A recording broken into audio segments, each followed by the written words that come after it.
if you're like any human being, then you'd know what intrusive thoughts are. I talked to my young kid about that, or she talks to me about it. She knows what it is, holding something at the edge and then just having this thought of throwing it off, or yourself. Whatever other kind of violent actions pop in your head, images, feelings. Myself, I am not going to go into details, but throughout my life, I've had very, very violent and like flashes. I don't ruminate over it. I don't sit and think it for a long time, and usually it really startles me as well. It kind of frightens me a little bit. Not really, but still, when it pops in my mind, any given thought like that. So I used to be somewhat freaked and also wonder, like, why? Does this mean I'm a bad person? Does this mean I am capable of these things that are popping in my head? These images and actions. And I'm talking really scary, awful things. And I've come to realize that is just some form of remembering from past lives, past experiences, ancestral everything that we carry when we're born. We're just born with it. And so through life, we have to work with it, transmute it, understand it. And that's been my understanding.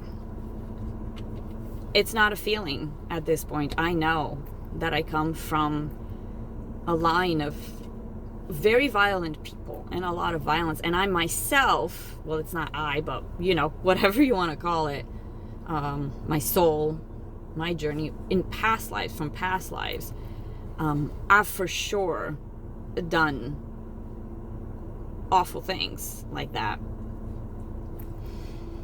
And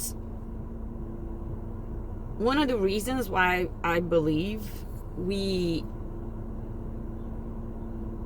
were meant to remember these things and not just feel like we're freaks or weird, to say the least, or capable of those things. Now, first of all, of course, we're capable of any given thing, in rage or in perfect cold-blooded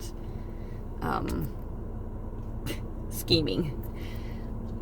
We're all capable of all of the atrocities.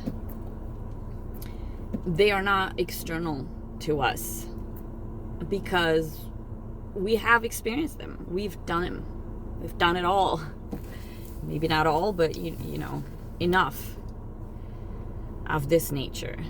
And it is part of us. We live in a society where the gaze and the finger is pointed very much outwardly, and we have these big examples of terrible things being done, not happening, by human beings to other human beings, especially children, right? And yes, my intrusive thoughts have included children, for sure. Never of a sexual nature, ever, but of a violent nature, for sure. For me personally is what I'm saying, what I've experienced. Again, I wasn't going to give examples, but we're here, so I'm already doing this. We're meant to integrate and remember all of that. Something I've been saying for a little while is that the scale of the sin is for illustration purposes only. What that means to me is you can read things and hear about things and watch the news and understand what certain people do to other people. And you can know it. You may know it about, what your neighbor did to their family. Or serial killers, mass murders, mass shootings, all sorts of grand scale atrocities. The scale is not the essence of the atrocity. The essence of the atrocity is in all of us, all of the time, and we just have to live with it. The scale is there to make us see that, not to point a finger and say they're evil and I'm good, as neither of those truly exist, good and evil. And so next time you have an intrusive thought, welcome it. Do not, fuel it and feed it, but welcome it and know that, yeah, that is you. Yeah, you have done that. Yeah.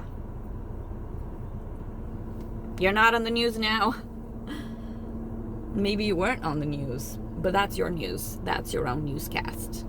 Your intrusive thoughts is your own library of who you were and who you are, and maybe not who you're gonna be, but either way, that's for you to decide in the moment, as long as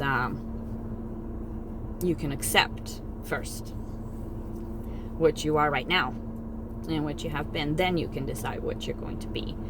But if you believe that what you are is any better than anybody, in essence, take credit for your actions and self-control and discipline, everything you've done. But in essence,